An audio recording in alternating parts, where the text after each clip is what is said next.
Welcome back for another installment of Fellowship of the Rink, brought to you as always by our incredible local friends here, Waggle Golf. You all know by now. Those that are new, get over to getyourwaggleon.com, throw in promo code SP10, take 10% off your entire order. Got Isha riding shotgun with me here to kick off the show, but coming in hot with, of course, Minnesota Vikings being top of mind.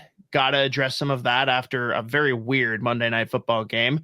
But also a little bit of wild talk, a little bit of NHL at large talk, and the reason that most of you are here, I imagine, an awesome interview that Joe and I banked with Corey Pronman, breaking down NHL prospect pools as a whole, but definitely drilling in primarily to his number 14 ranked Minnesota Wild. Isha, it still will always feel weird jumping back in. It's like the weirdest and least weird thing ever when it's just you and I doing a recording, because everyone always asks me now. So long. They're like, "What's your podcast?" I'm like, "I'm not even really on it anymore, but it's it's SOTA Pod, it's Fellowship of the Rink, it's Judd's Buds, it's the whole 9 yards." I mean, you're going to be on a couple of them come late October, but true. Yeah, and I'll be back hosting watch parties on the YouTube channel, and Brett and I are getting back into action, which he sent me 2 messages. I got to get back to him. So I'll be back here. But yeah, in the summer especially, I'm the fill-in guy 100%. Yes. Just keep on pushing the buttons and making us sound good with audio. But I have to say, whereas like last year I might have had a little hockey burnout, this year like I cannot be like, it cannot come any quicker. Like I don't know if it's because I like consumed more just like, I don't know, hockey media this summer to keep me busy, or if it's like the Olympics coming up this year with NHL players, World Juniors in Minnesota, then just like all the other great just hockey events that Minnesota has in like the tourney and just like, you know, the end of the NCAA season. But I don't think I've been this excited for a hockey season, honestly, since 2010, when like Canada had a banger team for the Olympics and it was hosted in my backyard. I want you to rank the following: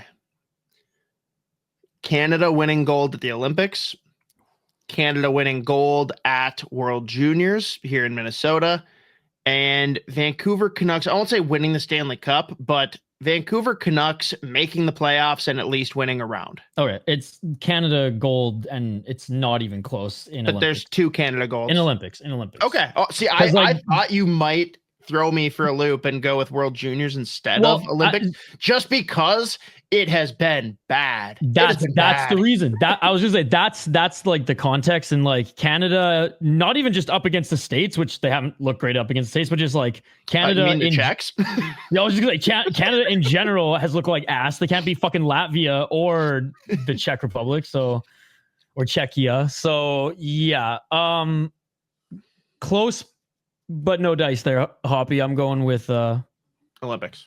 I'm going with the Olympics because, I mean, the States and Canada, I know it wasn't Olympics, but last year, like, the rivalry has been reignited and they're 1-1. So it's like whoever wins gold, like, takes it. Like, I think it, like, if and when they meet in the preliminary, that's not going to count. Like, that for me is just preseason. It's like when they, and not if, but when they, you know, fight and play for that gold medal game, it's gonna be awesome. I cannot wait. And I said this before, the IIHF and the IOC have made it so obvious in where they put Canada and the States in the brackets that like poor Finland and Sweden, like they're getting absolutely destroyed. Yes. Now, how do you feel about both of those? Like, what is more likely in your mind, Olympic gold or World Junior gold? Oh, Olympic gold. Yeah, Olympic gold. And do you feel good about that? I think the United States are the favorites. I think they are the better team because they have goaltending and they have depth at goaltending. But I think that's the only area in which Canada lacks. And I'm terrified of Jordan Binnington being the goalie. Do Olympic rules help or hurt Canada? Probably help if the freaking Bash Bros are playing on and JT Miller on the United States part. I'm torn because like Canada's got big boys too. Like Tom Wilson could very much be in line, and that would change things. I'm not saying Canada can't fight. I'm saying look who started everything in the last series. Yeah. It was all the states, and Canada's like, we'll comply, but like, what I desperetely need. There's going to be a fight. Someone's getting suspended. Someone's getting suspended. Disagree. Dude, the teams are so deep. They'll have one guy who's happy to be there, and I think it would happen in the preliminary. I think it would happen in the preliminary, not the gold. Nope, zero. If like blood boils over and something comes to a head, like sure, it's not impossible, but it's not going to be like what we saw. Primarily because that's not what I'm arguing. I'm saying there's going to be one, and it's going to be because of that. It's going to be that competitive. Not impossible, I guess, but I think they're going to exercise their demons, David Backes style. I think someone for Team USA needs to step up, and I don't care if it's one of the Kachucks. I don't care if it's Miller. I don't care who it is. But those that don't remember, David Backes, American hero. I loved him for this. What was it, Isha? Was it the 20? Now I'm trying to remember. Was it 2010 or 2014? I think it was 10. Okay. He, in 3 consecutive games within a 4-day span, this had to be within a month before the Olympics. David Backes played against 3 Canadian Olympians for their respective teams.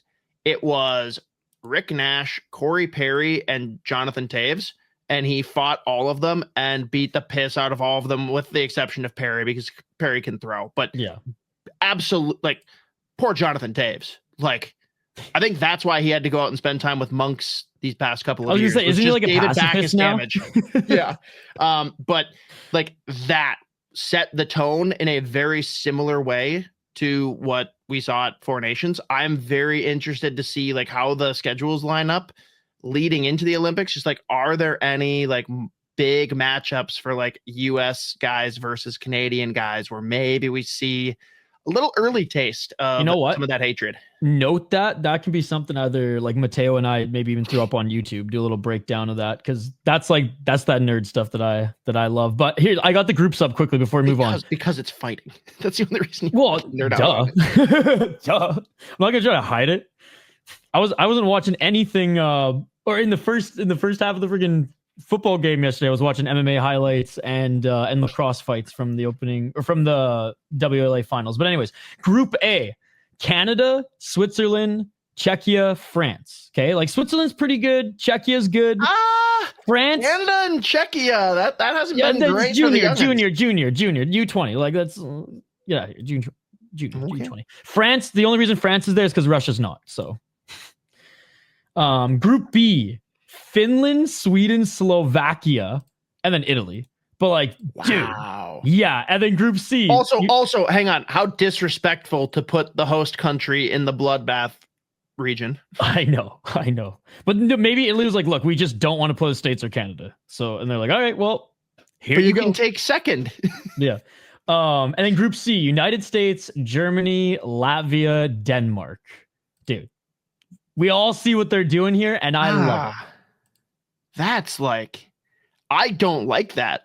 I want a little bit of a tune-up going. And don't get me wrong, like Latvia has come a long way. They're still not a challenge for a full US team. Germany has a lot of top-end talent. Like they have individuals. They don't have a full roster. They just don't. Denmark's just happy to be there. But I don't want the slow crawl into the bracket play. I would rather play in a tougher pool because you're going to be good enough to make it in. Like, screw seeding. I want to be tuned up and ready. So that's actually a bummer for me. I don't like that. Yes, Sweden, Finland, and Slovakia, man. It's like it's going to be a bloodbath. That is going to be very fun to watch, though. Yeah. So I'm so excited. I'm so excited. It's going to be pretty gnarly. But the thing that you just mentioned, Latvia, and again, I don't think they're going to pop this year by any means, but their U20 program is getting so good that like these guys, they're going to graduate, and whether they play in the KHL or higher level leagues in Europe, come Olympic time, there's going to be guys that we're like who is that, and where did they come from here, and or there might be just some late picks who like play in the AHL and I don't know. I'm excited to see where Latvia goes. It made me sick that they beat Canada in the biggest underdog win in hockey history. But that there's no other way. Like if it's anyone besides Canada, like even though US, like you said, many will probably have them as the favorite, but like stuff like that, it's the something name, about Canada going down. It's the outrage that follows it. Oh, right? remember when Nail Yakupov Canada meltdown. Remember when Nail Yakupov and the Russians and we just beat Canada. I don't care about anything. I'm not going to answer any of your guys' question. We just beat Canada. We're the best. We just beat Canada. Like he just went on and on and on, and it's like, yeah, we get it. We get it. Even though maybe they had more of a rivalry with some of the other teams, it was like, no, we beat Canada. Oh man. And now switching over to the Vikings, I know we both were at different brewery watch parties. What a bizarre freaking football game. I went from the first half being like, well, this is going to be a brutal freaking season. And sure, you come out of it down 4. The Vikings had no business being that close in the game in that first half. It wasn't great, but it was just a boring half though in general. Like, don't get me wrong, like Chicago had more of the fun moments, but like it just wasn't. Like I said, I was watching MMA and lacrosse highlights halfway through it. You would have done that regardless, but probably. Yes, fair. Yeah, and it picked half, up. Different deal. Oh my God. And I was out at Town Hall Brewery because our friends over at Better Edge were doing a live watch party thing. They had the whole competition going. Anyone that hasn't already, that's at all into sports betting, completely legal in Minnesota. Check it out. They just got added to the App Store in the past year, which I know was like a big pushback from a lot of people. Like that, like how do I download and get this working? Easy. It's on the App Store now. And they've introduced parlays, which was the other big gripe that a lot of people had, is that they just want to go in and throw ridiculous parlays. Well, parlays exist now. And if they work out a couple of things, I've got them working on a couple of side projects that will be doing a lot more competitions for hockey if we can get a couple of things worked out, mostly because of me, that it's just difficult when I have to schedule everything day of instead of being able to go in and book it like a month in advance. So we'll see what comes of that, but stay tuned. But seriously, check out Better Edge, BETTOR Edge, if you're at all into the sports betting scene. Also, they even got MMA on there as well, and they cover more leagues than just the UFC. So if you're into that as well, that's honestly, I bet more on MMA than I do on hockey on Better Edge. I love it. You said things that support them, so I'll just allow it. Screw fighting. But yeah, it's pretty well known out there. Second kid is on the way, and like maybe 2 minutes into the third quarter, I got the bat signal to sprint home because the wife is physically having a harder time with the second kid, and existing kid was a nightmare for bedtime. So I literally had to go home, miss the entire third quarter, got him settled into bed, and then jump back in with like 10 minutes left in the fourth. And like, that's all I needed to watch. I could have isolated it to just that and been like, yep, we're good. What else is there to see? When Chicago scored, did you not just like have that Minnesota fan reaction, be like, oh man, like, because I'll say I was at Back Channel for their Vikings game day experience, or game evening experience in this case, and which Josh had to keep it a little tame due to like just the sound ordinances and things like that. So like he's like, you could watch him, he's like hitting the drum, but he's like tapping it a little bit. But once they got the touchdown late, all rules went out the window, and showing off the new flag. But yeah, everyone went silent when they scored late, and I was just like, oh, we're good, guys, we're good. Like, shut up. Yeah, don't say that. Don't ever say that. It's I was wearing my hold on.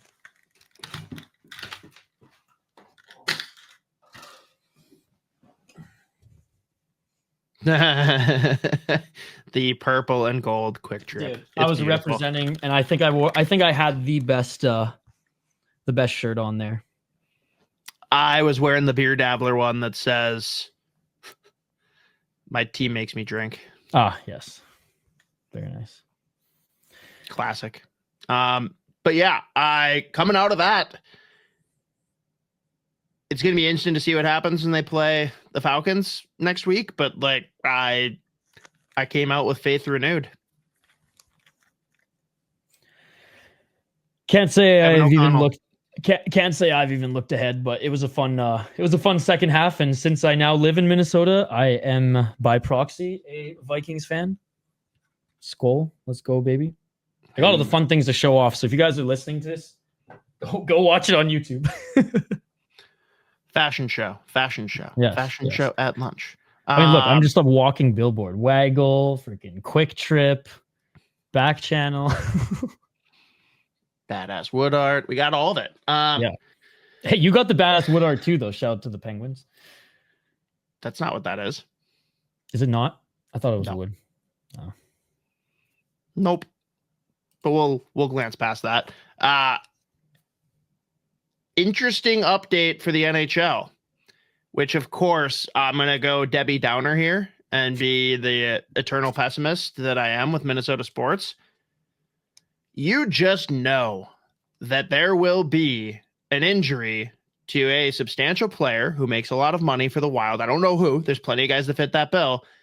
And of course, it's going to happen the second that LTIR is revoked, because we got word this past week that while most aspects of the new CBA won't go into effect until next September, one of the ones that got accelerated was the playoff salary cap rules, which means if you want to put a guy on LTIR, they either have to be out for the playoffs if you want to get the cushion that we used to get, or if they are slated to come back at any point and participate in the playoffs, then you only get relief up to the value of the average NHL contract, which I believe hovers in the ballpark of like 4 million, which is still helpful if like you're really trying to leverage that. But dude, teams like Florida with Matthew Tkachuk being very up in the air, teams like Vegas who basically were counting their blessings that Pietrangelo got hurt, even though it's definitely not helpful to them, it still makes their weird salary cap gymnastics work. They're screwed. And you know there's gonna be a couple of teams that are like, oh, sure, now you change the rule to screw us. Awesome. Yeah, it's like Tampa and the Florida teams. They've benefited from it. Freaking Chicago in the past, and now. Speaking of Tampa, did you see what Hedman was wearing at their press availability? I think it might have been for the Olympics. Maybe I'm wrong. No, but it was literally something to the effect of like, "No, Florida's not going to repeat or do a three-peat." Oh, very good stuff. Behavior you love to see from Victor Hedman. He's hilarious. But yeah, I don't know what to make of that. And you got to couple that in with, I know the one guy you wanted to talk about here, Isha, all of the excitement and anticipation around Danila Yurov. He hits those performance bonuses. It's potential 3 million. If we're up close to the cap, that's another fun thing that we get to juggle and worry about. End of the day, if we make the playoffs, no one's going to really care one way or the other. But everyone needs to go check out Michael Russo's article, sat down with Danila Yurov. Also, for the sickos out there that just want Danila highlights, you want to fuel the excitement. Yeah, go check them out at the SOTA POD YouTube channel. We've got, I think it's like roughly a 10-minute compilation from this past season. We've also got clips from the previous year, but let's be real, you're all going to look at the ones from this past year. Dude, they're sickos. They're going to watch both of them on repeat. What are you talking about? I think anyone that comes in and says with any level of conviction what he will or won't be this season in particular is like just looking to be hyperbolic and get people going. But what do you see for him? Like, what's going to make sense as things settle out for where he's slotted in the lineup, whether it's deployment, whether it's how many minutes he's getting, whether it's who he's playing with? Like, what do you want to see and what do you expect to see for him coming out the gate? I want to see a reasonable leash in the beginning of the season. Give him some room to work, let him make some mistakes out there, but give him minutes, give him top 6 playing time. And then after like an appropriate amount of time, and look, I'm not going to sit here and say that like he needs months and months and months or weeks and weeks and weeks, but an appropriate amount of time of evaluation, find out what he needs to work on. And if he needs some time with other guys on like the third line, if his minutes need to be diminished a little bit to send a message or a scratch here and there, I mean, every rookie's going to get one at some point, right? Then that's fine. But like, I long the short of it, I want some leash in the beginning, and my expectations throughout the season, like if he hits all his bonuses, then like, yeah, we're laughing regardless of like the, you know, the Debbie Downer cap issues that you were talking about. Like we're laughing, we're happy, we're smiling if he hits his bonuses. And like, for me, if he gets 15 goals, 30-ish and above points, like 30, 40 points, I think that's perfectly fine for a rookie season. And anything above that, it's like, again, icing on the cake. Let's go. I mean, good news is the Minnesota Wild are historically very patient with their prospects, give them a lot of leash, let them make mistakes, give them good minutes, and put them in a position to succeed. Oh, wait. Yeah, I mean, the hope is with just the Russia factor, and I hate to like label it that way, but just him having the out clause and having control, like, yeah, he ain't going to the minors. There's no way. I do hope that he's receptive to certain things. Like, again, being demoted in the NHL lineup, if it's warranted, versus just putting him there to put him there, putting him in the press box for a game or two, if he's just not learning, right? I'm with you. Give him all the leash in the world to make mistakes. If we're repeating the same mistakes over and over, that's when you're sent to the fourth line of the press box. And I've got no issue with that whatsoever. But to have one or two bad games and be like, yeah, we're going to put you on the fourth line, or we're going to elevate Marcus Johansson over you, like that's what's going to have fans up a tree. Yeah. And like, it takes, like, chemistry is not instant, right? Like, we've seen more flash in the pans than we have guys actually like build the chemistry and it lasts a few years. So if he's going to be in the top six and he's going to have two regular guys, or at least one regular guy that he's going to center, then like, let's make that connection and let some mistakes happen so that they each know, okay, let's not do this again, or let's identify it and clean it up. So we'll ignore defense for now, because I know there's still some things to settle out there, but Joe and I talked recently about expectations for line combos. Screw what we think is going to happen. What do you want to see? Like, if you could pick at least the first two lines, if not all four, what would make you happy? Like, I want to see Yurov between Zook and Kaprizov. I mean, if he looks good in camp, I have no problem with it. They can always lean back on Ek there. They can always lean back on Ek. I don't want that. That hasn't worked. No. I'm not saying I want it. I'm just saying they can always lean on it there. It's like they know it works. That wasn't directed at you. That's directed at, like, it very much looks like that's where they're going to start, is X centering Zuccarello and Kaprizov, and I don't like that. No, let's give Yurov some leash and put what we hope is going to be this top center in that position. There. I want Rossi with Zuccarello and Kaprizov. No, because I think Ek fits better playing with Boldy and whoever it is that's going to be on that line with him and Boldy. Now, I think Boldy and Rossi could definitely be fun. I just think that Rossi complements Zuccarello and Kaprizov better than Ek does. And I think Ek and Boldy, like, I think those two need to be stapled together at the hip. I think they should be playing together unless there's something crazy going down. So you think Yurov, they'll put him on the wing if they want him on. I want him 3C to start, unless he shows you in training camp that he absolutely needs to be higher. But like, I don't, even if he's looking great in the preseason, still 3C is not a bad place to start. No, and the learn Wild, good principles, right? Like, that is a good spot. Like, sticking with the right players and feel out exactly what it is you need to do both ways, because solid two-way guy in the KHL, and a very weird circumstance that Corey Pronman will get into here shortly on the interview, but he's a rare case where he was drafted as a wing and may become a center. It's usually the other way around. It's usually this guy's listed as a center, but probably not going to translate to the NHL. We'll see. Look, man, I don't hate the third line center at all, as long as, like, again, those minutes are consistent and there's some chemistry built with one of the guys he's playing with there. Everybody knows how much I love Rossi, right? I was in his camp the whole time. I argued for him this season. I thought he played well as the top line center too. Why I laughed was just I think they're gonna show.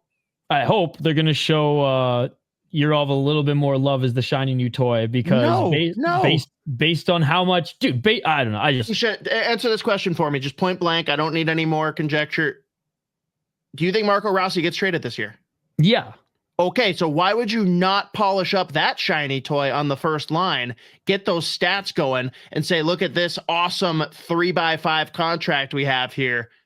Who's interested now? I'll tell you, because they sure as hell didn't do that last time they were trying to trade him, burying him on the fourth line in playoffs. They weren't trying to trade him at that point. That was in the playoffs. Come on.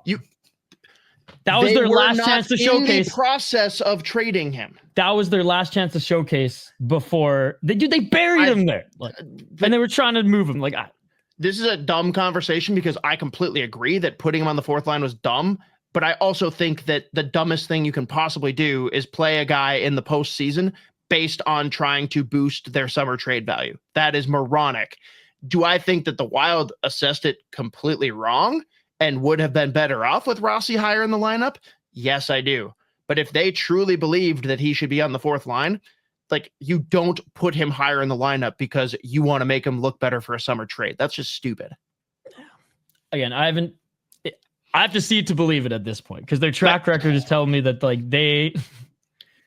I'm not saying it'll happen. I don't think it will. I'm saying I get where you're coming on from. The first line because it makes sense on paper. And again, if you're trying to trade him, no better way to boost his value. Well, it's going to boost his points, but I think you could still see the value of what Rossi brings on a third line because he's more than just a goal scoring guy, right? But you need to convince people that he can be that guy is the thing. Everyone knows he can be a middle six center. You need there to be a little room for the possibility of maybe he could be an undersized 1C. That's the hope you need to sell. But again, I don't think that's going to happen. So we're wasting our time on it. My biggest concern with the forwards, where will Johansson play? Because we've been saying it pretty regularly on Judd's Buds. He won't be in the press box. It will be very shocking if game one, he's in the press box. So where are they comfortable playing him? Just not fourth line. So probably. But that means he's middle six. I know. Well, I mean, what did we expect? I don't hate him being on the fourth line, to be honest. Add the speed element to go along with guys that are going to be playing a very not speed role. I don't know. I'm this very division's tough though, man. I know this is old school mentality, but you need some edge. Yeah, but why can't you have edge out of two of the players and him be the third? There are plenty of guys that have excelled in fourth line roles that are not big dudes. The Pittsburgh Penguins in their heyday were the perfect example of it. They never had big bruising fourth lines. They had fourth lines that you had to be on your toes because they could score. You weren't counting on it, but they could, but they were also really good defensively. And I'm not saying that he's incredible on any of those fronts. He's smart enough. And again, the speed is just something you have to be aware of. His skating opens up the ice for those other guys. It could be an impact. I don't like him being on the fourth line. I'm not. Whether you call it 4-3 or whatever it is, because the Wild are, the last few years have just been pretty deep in their deployment anyways, when after the first line. There's going to be one line that's more shut down and just more of a shutdown line than anything. And it's just could Johansson, I guess, help with the speed factor? Sure. That just hasn't been his role in the NHL. So I agree. I'm trying to talk myself into it because I don't want him in the middle six. Yeah. That's basically where I'm at. Honestly, nothing against him. I am far from a hater of Johansson. I've kind of said that with Brett on that podcast. We've talked about it before. But I want Ogren in this lineup because whether he plays and he won't be bottom six or top six, he can make an impact. And it's just man. I mean, he's very, very middle six. I don't ever see him being a first liner. He should not be deployed as a fourth liner, but he could very well be suited. But he could play shutdown as his foot in the door and impress the likes of Billy Guerin and co. And it's just yeah. I'm excited for the day that we do get to see him, knock on wood, because he's a hell of a player. I mean, we And, have seen him, just not like extended more, stretches. see the more evolved version now, because he was the best player in Iowa, and that was one of the only good things to come out of last year. Was okay, he developed and he kind of put this team on his back at times. So yeah, I think that's a good spot to wrap and kick it over to, again, what I imagine most of you are here for. Awesome sit down with Corey Pronman, breaking down anything and everything prospects. This interview is brought to you by our friends at Waggle Golf. Waggle Golf believes what you wear on the course should reflect your individuality, who you are, where you're from, your hobbies, interests, and passions. All the stuff that makes you, well, you. That's why every design is inspired by the desire to create a piece of apparel that strikes a chord when you see it, that makes you say, wow, that was made for me. Because in a lot of ways, it was. Ready to get your waggle on? Go to getyourwaggleon.com, throw in promo code SP10 at checkout to take 10% off your entire order. Joining the show today is senior NHL prospects writer for The Athletic, Corey Pronman. And Corey, really appreciate you jumping on with us. And we were already kind of BSing here before we jumped on, but let's just rip the Band-Aid off. I know the supposed Twitter experts who know so much about scouting and prospect development, not the most thrilled with your assessment on Lane Hutson in your top prospects post that came out separate of the Wild article. Bill Guerin seems to agree, leaving him out of the U.S. camp. Does that feel good at all? I mean, I won't say it feels good. I think, I don't know what people are saying. I don't read the comments when these major pieces go up. It's not. I like reading criticism and feedback, but at certain times of the year, it's just not useful. And this is one of those times of the year. I think it's a really good debate, and I'll be kind of curious to see where Montreal lands on a contract extension for Hutson. Obviously, I think what they just decided Noah Dobson to, that'd be kind of, different love times in their their player cycle, in terms that Dobson was closer to being UFA. These are RFA years for Hutson, but that would be an interesting bar, because I think the player type that Hutson is, which is, a primarily offense-driven defenseman, is one that gives a lot of managers in the NHL nightmares, in terms of, because I feel like this is something I hear almost unanimously across people in the NHL, particularly with defensemen, and this type of defenseman, is they get really stressed out by the fact that when it comes time to negotiate contracts, you pay for points, but you don't. But when it comes time to arbitration and contract negotiations, you don't. Defense doesn't tend to get fairly priced in, or at least that's how management types tend to feel. So it's I find a lot of NHL people, quite frankly, feel like the Norris voting in the NHL tends to be a joke, because they feel that the media, rightly or wrongly, just votes based on points. And I think it's going to be quite fascinating to see where this one ends up, because I feel like, Hutson obviously was fantastic last year. And I think you're looking at him and saying, well, he could be Adam Fox. That's kind of the player comp that gets brought up commonly right now, which leads to a part two of, well, how good is Adam Fox? Like, you saw him at the Four Nations. He couldn't stay on the ice. The Rangers have had a lot of success with him in the playoffs. I think so. I think these, there's a question whether Adam Fox will even make the Olympic team. And I think these are all, very interesting questions going forward, and ones that I'm willing to engage in a calm, intelligent manner. But I'm going to guess that I don't know what people are saying, but I know it's in particular just a fan base that's linked to the player. Like, if he was a Nashville Predator, I don't anticipate this is as big an issue. People don't get all up in arms when people say Sammy Girard is not a great defender or stuff like that, or but it's just more the circumstances surrounding the player.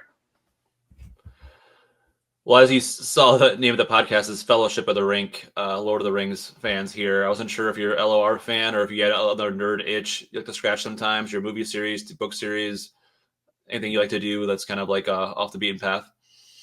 Oh, yeah, I am a Lord of the Rings. I mean, I wouldn't say a fan. I have watched the movies, and I have at some point thought about buying the books and never actually done it. That's a good question. I'm really boring, just being perfectly honest. Like my life is pretty much just with spend time with my family, and if I'm not doing that, I'm watching hockey.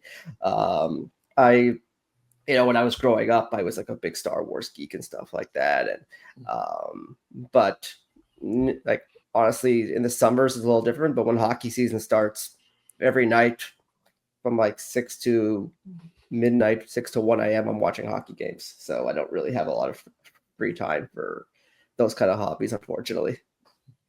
I mean, it's nice when your job is more or less your hobby. Makes things a lot easier. Yeah, to an extent. I feel like it's a little different too, is that when you're growing up, you're a fan of the sport, and now it's hard to ever watch a hockey game. It's I watch like football for fun more than I watch hockey for fun, kind of thing. But obviously, it's still a great job. I'm not complaining. But it's whenever people invite me to go watch a game with them or something like that, like the brain's always working. Like it's hard. Like if you just sat me down and told me let's watch like a Wild game, they're playing whatever, they're playing Chicago or something like that. You're like, my eyes are immediately going to go to, okay, well, how does Bedard look in this game? How does Lev Shunov look? How's Rossi looking? That's just going to be how my brain is going to operate. It's hard for me to just sit back and enjoy the game as a fan anymore. No off switch. That's fair. I have a quick question before we get into all of the Minnesota Wild stuff. Just kind of a polarizing team right now is the Utah Mammoth, being a team that's they are they're in a spot where they are on the precipice. Like everyone has them pegged to be the team that gets in. It's on the outside looking in from last year, and you have them ranked number 3 in your pipeline ranking. Like, is this a team that's weirdly in just like the best place of all the teams as far as current roster construct plus prospect pool? I would say close to it. Yeah, I think there's if I looked at San Jose, for example, I don't think they're anywhere close to winning, or getting into a playoff spot. But I think long term, maybe you'll like how their team could be built and how they can build around guys like a Mac and Celebrini with all the other high picks they've had. But I think in the short term, in part, they lucked into the 4th overall pick by jumping from 14 to 4 in the lottery to get Caleb Desnoyers, who I think is a premium center prospect. But other than that, there's been a lot of positives there. I mean, that rebuild goes all the way back to when they picked Clayton Keller back in nearly a decade ago, and they've some picks have gone well like him. Some picks like Barrett Hayden haven't gone as well, but they've really started to build there. Get Dylan Genthers look very positive now. Logan Cooley, and they made some aggressive moves like going out and getting Sergachev last summer. And I think you just look at where this roster is right now, a team that nearly made kind of on that playoff bubble this year. They have good young players coming, players in the NHL who you think could continue to develop. They have those 2 high Russian picks in Simashev and Boot coming over this summer. Maverick Lamoureux, if he's healthy, looks like a good young defenseman.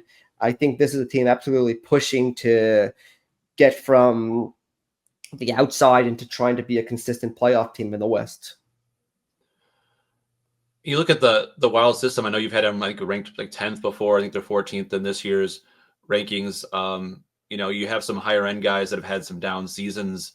So I wonder where that plays into it. I wonder if these guys do turn back around, is this pool obviously better than kind of what is rated in terms of the potential there to match up with what they're building, I guess, with the core now? Well, anytime you don't have a first round pick, I mean, I don't think they picked until the 50s this past summer. The rating's going to go down notably unless I basically think they got, I think I'm smarter than the rest of the league, and the Wild think they're smarter than the rest of the league, and they found some star in the 2nd or 3rd round. That just tends to be how it goes. There's a couple of variables there, like you said. I think you look at some for high picks, like a Carson Lambos. He's been just okay as a pro. Jesper Wallstedt had a really tough year this year, so that definitely plays a little bit of a variable into it. There's obviously been positives too. Charlie Stramel had a very nice year in Michigan State. Zeev Buium had another very nice year at Denver. But I think this is I know Wild fans they're very passionate, but I feel like mid-range system is pretty fair given where they've been picking and how many picks they've had in recent years. And the top of it is the Buium, of course. I think you wrote that, he'll have a lot to do with where the next wave of this team goes based upon how he develops, everything like that.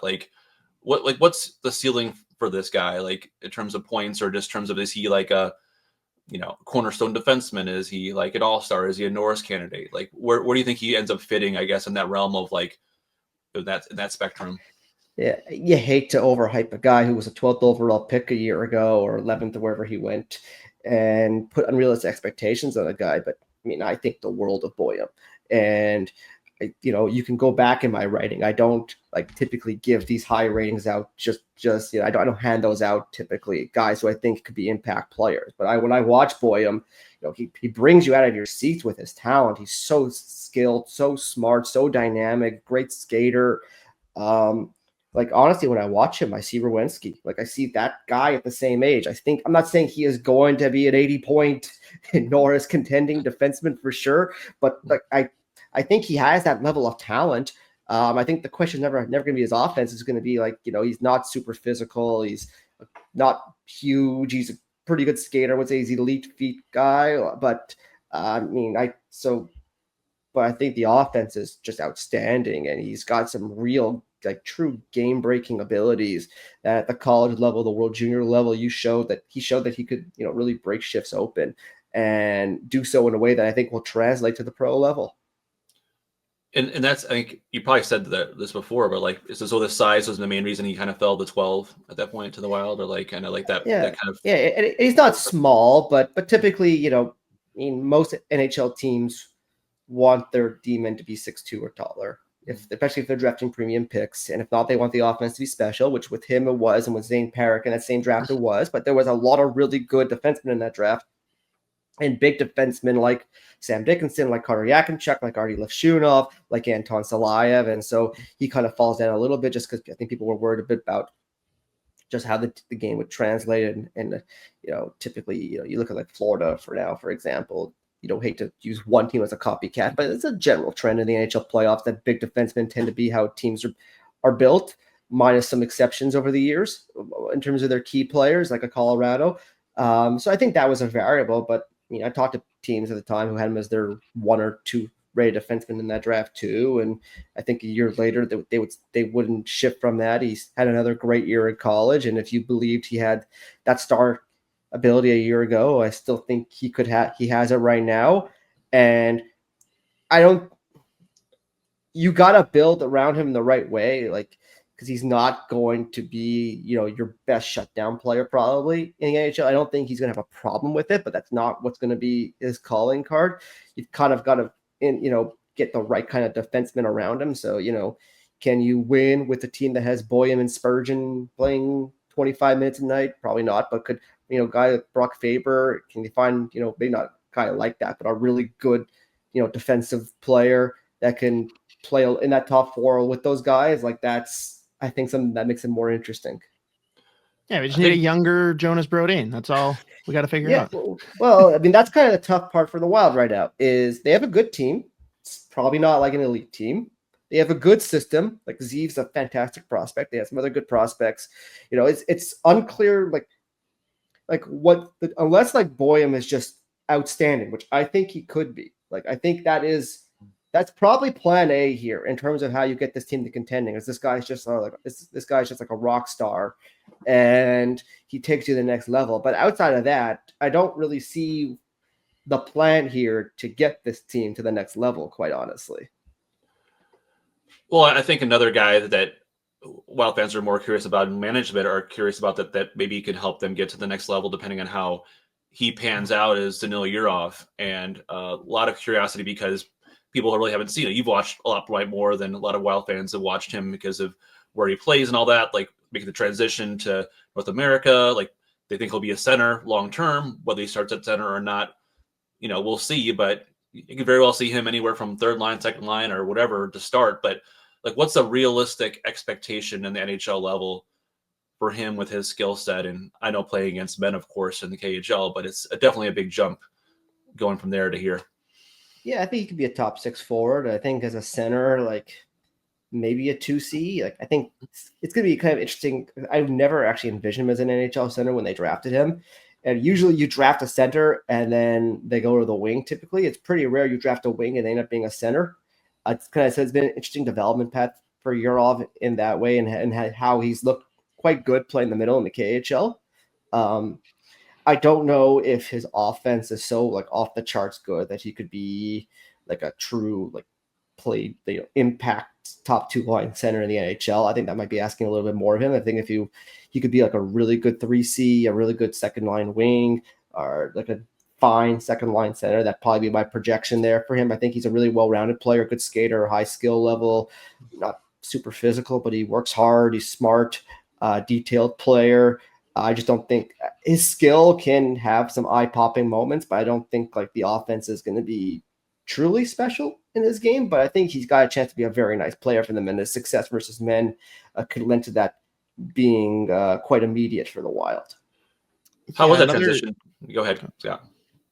I was going to say that another guy that kind of stood out to a lot of Wild fans in your rankings.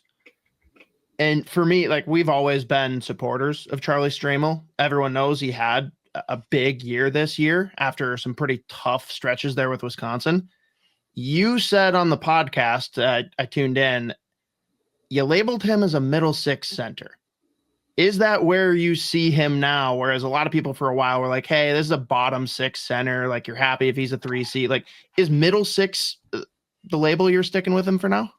Well, like if you do a pie chart, you do like a pie chart, middle 6 and bottom 6, there's some overlap there. Right? You basically see there's, it's always interesting when we get into these granular descriptions of the player. But yeah, I do think he could be a useful third line center in the NHL. You were wondering a year ago this time was he even going to play in the NHL.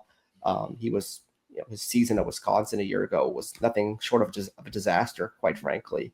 And but he goes to Michigan State. He's their first line center on one of the best teams in college hockey. He provides an impact. With Stramel, you're got to be quite realistic on the offense you're getting. If you get 30 points out of him in an NHL year, that's probably going to be what you hope for. Is there's not a power play guy. There's not a dynamic player, but there's enough skill there that he could, chip in offense in the NHL. He's big. He can move. He's highly physical and competitive. He can play a net front role. He's great on faceoffs. He can kill penalties. There's a lot of things that he provides in a positive way. But that's just not, what he's going to be. He's not going to be a scorer. He's not a top 6 forward. He's not a power play guy in the NHL, but he plays like big centers like that who can move, who can score a little bit, who are highly competitive and physical. Like they play. I don't think he's this good. You look on the recent Stanley Cup champion, like that was the profile on a guy like Anitu Luostarinen for a long time, and Florida would very much like to hold on to that guy for the next 10 years. Even though his offense, maybe a little bit higher end at Stramel's, but that's my, that player type is still very valuable, and maybe not like $7 million a year valuable, but I think he's going to be a useful NHL player. And it is safe then for Wild fans to move on from wishing it was Gabe Perreault instead of Charlie Stramel? I mean, I have Stramel rated ahead of Gabe Perreault right now, quite honestly. I'm sure Rangers fans in the comments today are not thrilled about that at the moment, but I have questions on how Perreault's game's going to translate to the NHL, and he's going to play his first year this year. We'll see how it goes, but yeah, I mean, I would rather take the big center as opposed to the 5'11" below average skating winger who's really going to need to score like 60, 70 points a year with that profile to justify ice time.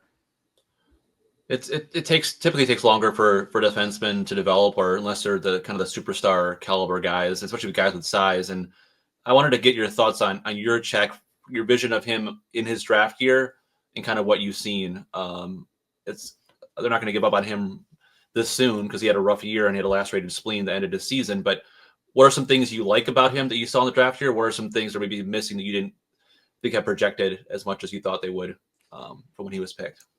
you saw a lot of things about him in his stretch that really stood out. Yeah, his skating's a little below average, but he's this big right shot defenseman. He's really skilled with the puck. He's got a big point shot. He's physical. He's competitive. Like there was like the skill and particularly the physicality in his game was always what drew me to him. And then he gets to North America, and the physicality kind of goes a little bit.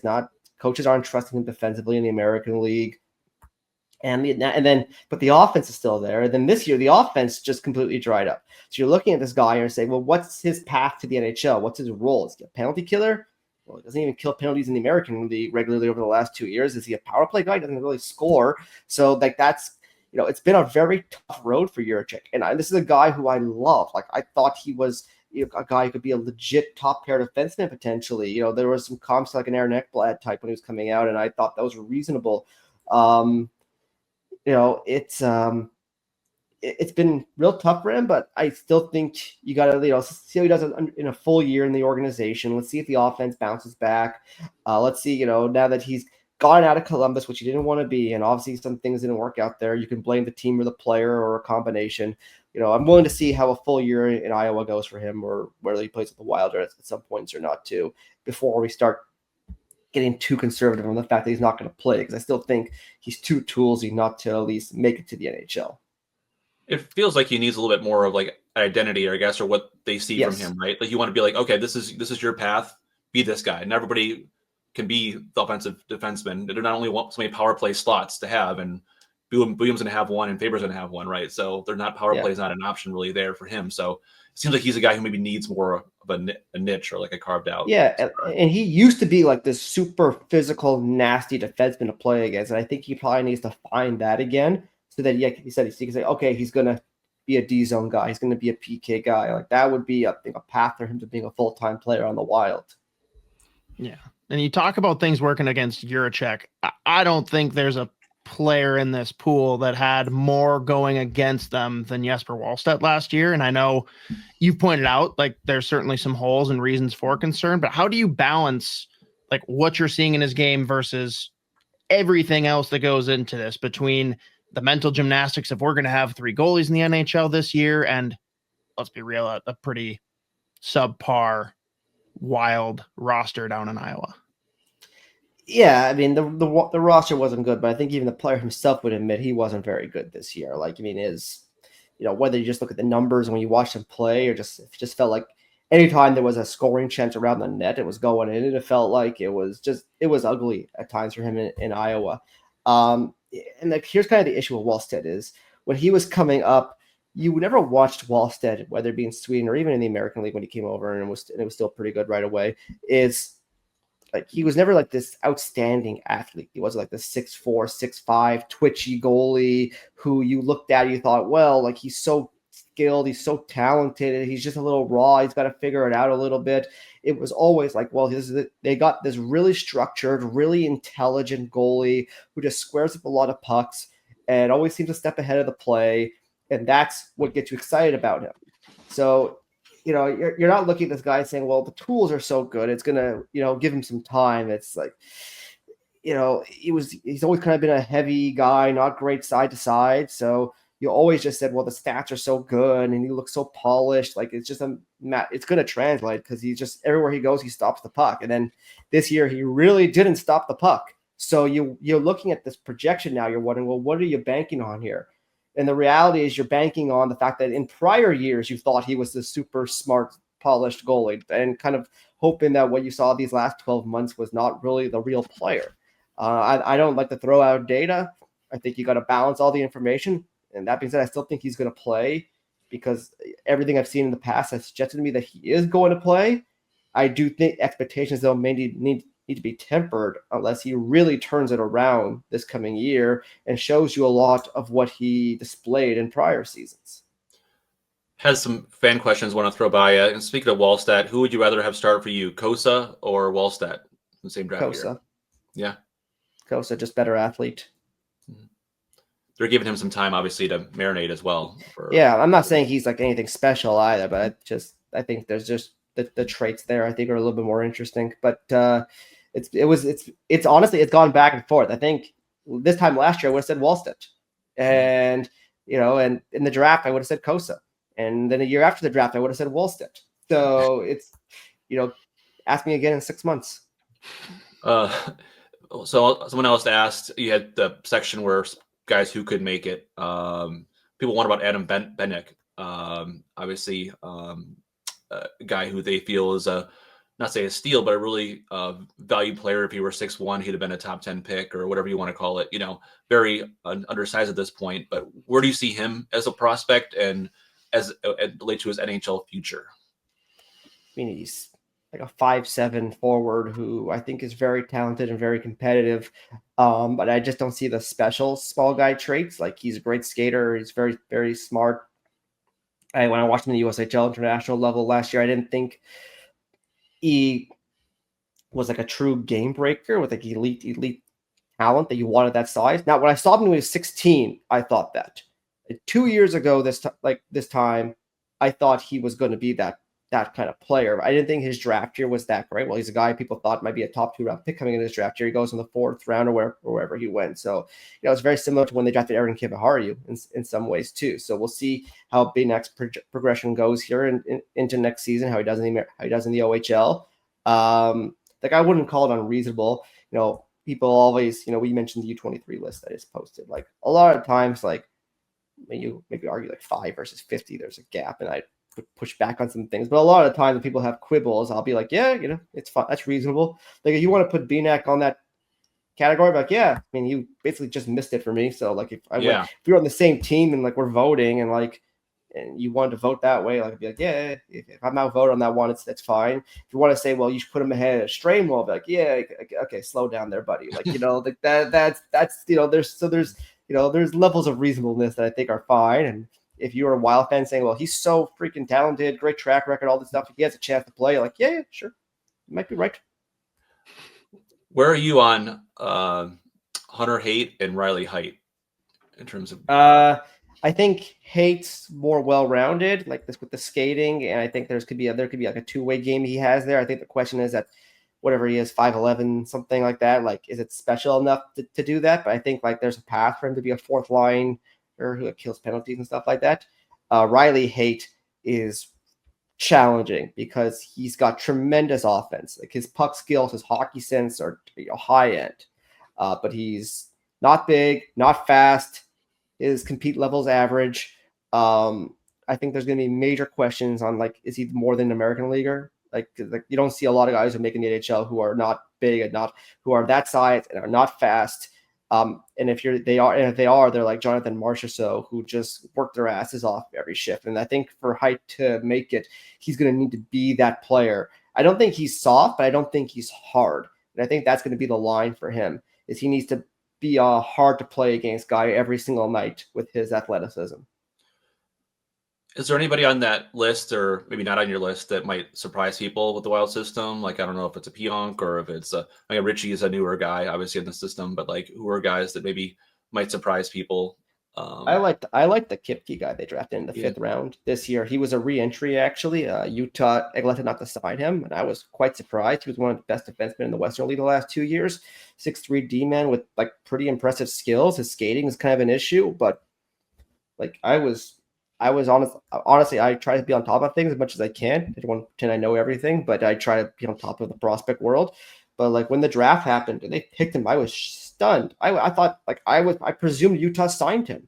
I texted Utah like in the middle of the draft. I'm like, why didn't you guys sign this guy? I was like very confused.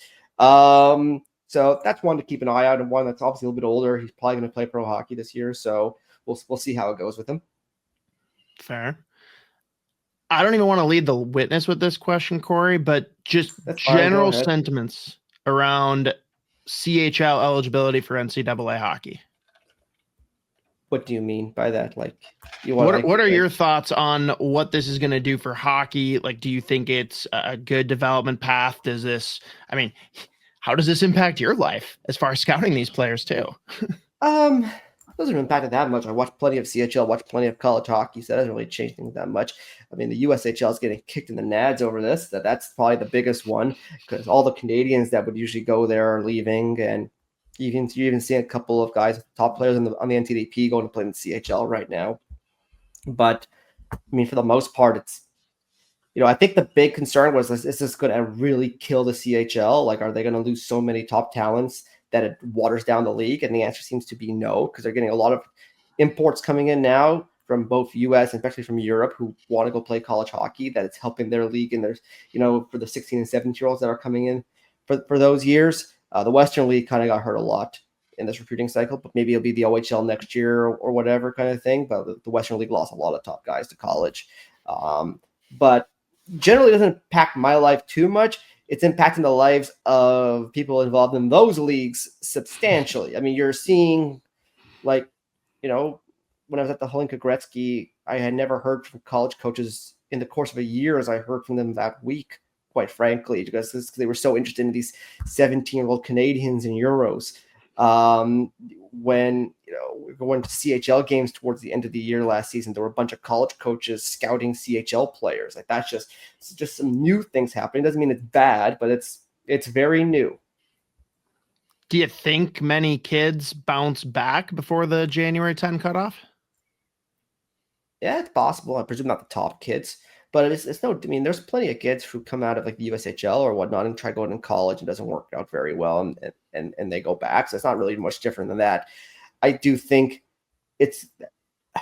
I know in talking to agents and talking to college coaches and CHL managers and stuff like that, I think there is definitely a worry that some people will underestimate how hard college hockey is, particularly those top conferences, for 18-year-olds, 19-year-olds to come in and be realistic about how much of an impact we're going to make. I mean, we're just talking about Stramel. I mean, he was one of the top players in his age group, a top player on the NCDP.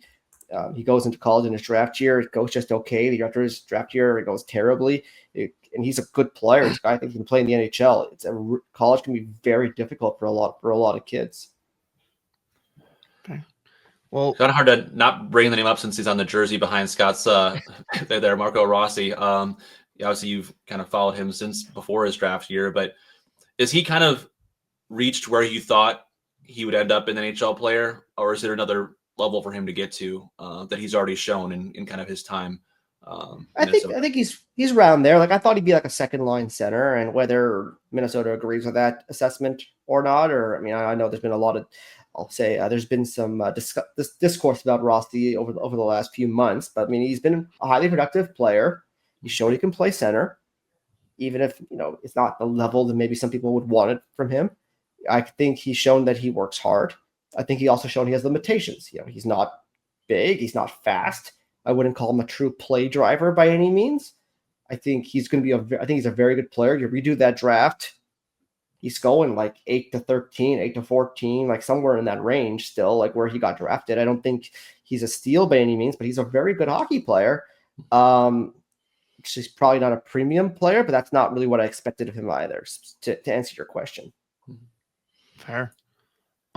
Little lead in then for our final question that we ask all of our guests. I know you mentioned it's mostly watch a bunch of hockey, spend time with family. That's it. Any golfing at all for you in the off season? No, I suck at golf.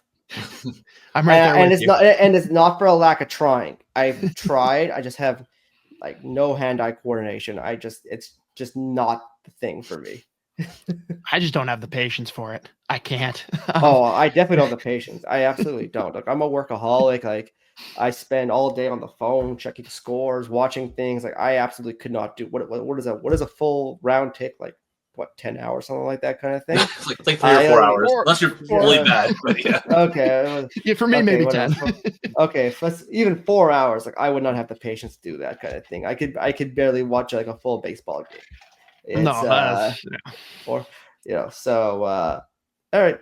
Yeah, so no, I'm not a golfer. Final question brought to you as always by our good friends at Waggle Golf. First, make sure you head over to getyourwaggleon.com, throw in promo code SP10 to take 10% off your entire order.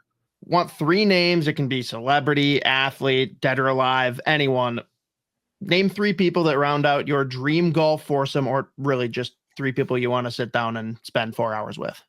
3, presuming that, again, keep in mind in this golf foursome, I'm going to be the one driving the cart, and they're going to be the ones golfing.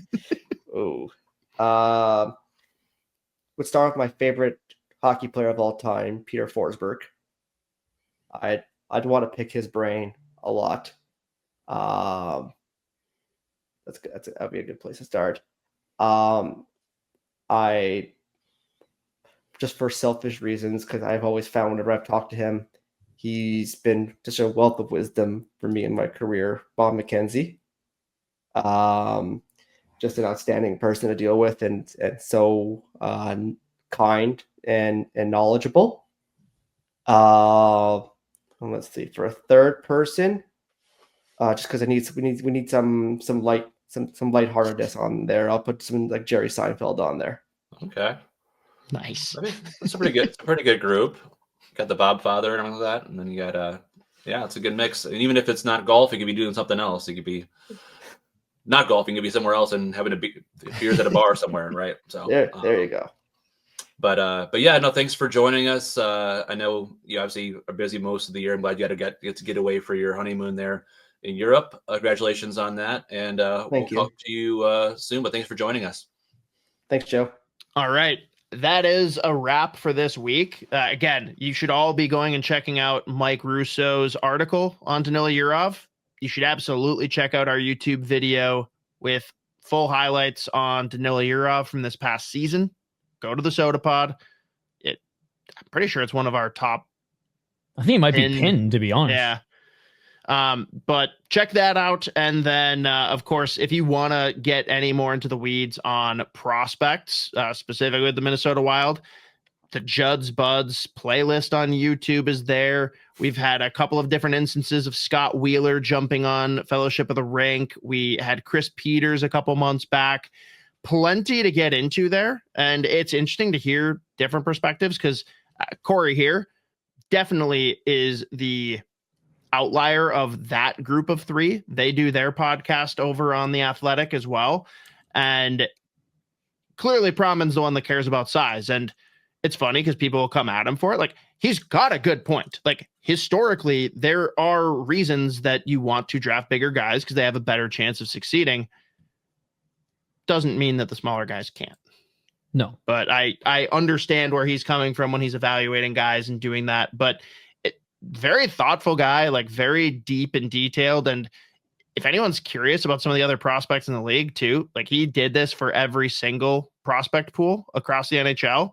Pretty interesting write-up on some of the guys, especially if you were kind of like kicking yourself with guys that the Wild passed on and you want to see where they've landed. Perfect example that Corey addressed in that interview was Charlie Stramel definitely being higher on his list than Gabe Perreault. So it is an interesting thought experiment to go back and be like, oh, was I right or wrong? And of course, it's all based on Corey's opinions of where they're at right now. But I don't know. I am nowhere near the prospect evaluator that any of those guys or our boy Spoke Z are. But it is really interesting to watch the development curve and see, what did I think you were going to be? Where was I right or wrong? And using that to kind of better evaluate guys moving forward. But Stevie Leskovar is his top prospect in the franchise, right? Stop. By the way, it was awesome. He did such a great job with it. I went from such a high of reading the Wilds to the most lowest of low reading the Vancouver Canucks. Dude, like, I was shocked that Pittsburgh was like outside of the 20s. Bro. Or wait, I'm like tearing up right now. No, they were outside of the bottom third. They were in the low 20s. Yeah, it's dark times on the West Coast, except for Burnsville native Joe LeBate joining the team. Let's go! He just flew out yesterday. Besser's boy. So that's cool. That's cool. Our boy from Minnesota signing an NHL deal with the Canucks. So going out and hanging out with Besser for a week before camp to get ready and geared up. So. Couple nights at the Roxy, he'll be ready. Awesome. Well, that's a wrap. Stay tuned in the coming weeks. Now we've got the season very close. We're going to have a lot more college hockey content coming out on the greater SOTA Pod distribution channels here. Yeah, Gophers are back. Yep, the boys are back at MNCAA with the podcast that dropped last week. A hefty one, like almost an hour of just kind of like here we are. This is what's happened. Here are early preview predictions. Let's all remember, like, where did we leave off? Yeah, that is what's crazy with college hockey. Is it? It's a hard I feel pause. Like there's a big break. Whereas junior, there's so many like international camps and stuff where these guys go and play in between. That just feels like junior hockey is like the NHL. It's not that bad. But yeah, college, like I'm jonesing for college hockey now. I can't believe it. Like I'm like, come on. Especially now with football, like college football, I could care less. I'm just like, oh man, I just want to see the Gophers on the ice, not on the gridiron. Well, we've also got something in the works for a full breakdown every weekend from Jason Bryant, who is the in-arena play-by-play for St. Cloud State. Also, big shout out to our boy Seth Topol. Does all the Locked On Wild stuff. He is actually going to be working in a similar capacity for Mankato, or I'm sorry, folks, Minnesota State. Mankato. Wait, what is the appropriate term? Like what Minnesota State is what? Is that what they like? Are. No, but is that what they want to be called, or Correct. Is it kind of like? Is it like they used to be Mankato State? They became Minnesota State, and we talked about it on our interview with Ryan Carter several months back. But he's like, I still call it Mankato. I think people get mad at me, but that's what it was when I was there, so I don't care. So it's like Sioux, it's like Sioux versus Fighting Hawks. Well, sure, except that's very different for so many but reasons. just name, not like logo aside, but it'd be like if Vancouver changed to Victoria Island. Oh, that would be awesome. Yes. So yeah, college hockey coming back. As Isha mentioned before, we will have him and Brett weekly doing Wildly Informed. Yeah, I think we're starting next week. I got to get back to You're getting a little bit more into the analytics stuff for sure. Otherwise, stay tuned. Maybe there's more stuff to come, but continuing hard, Fellowship of the Rink, Judd's Buds, coming at you every week. And please let us know. Like I've asked several times. I've gotten a couple of comments from people, but if there's different segments you want to see, if there's specific info you want us to spend more time on, or if you've just got interview targets you want us to go after, please let us know. It definitely helps us drive and direct where we take things. Otherwise, if we don't get feedback, we're just going to keep doing what we're doing because you all keep on listening. So dibs on the Stevie interview. I don't care if it's with Joe or you. I want that one. I want to be in on that one. I think that one should just be you all by yourself. I'm terrified for Stevie, but oh man. All right. Let's clip it there. Again, support our good friends, Waggle. Everybody get your waggleon.com. Promo code SP10. Hats, polos, quarter zips, you name it.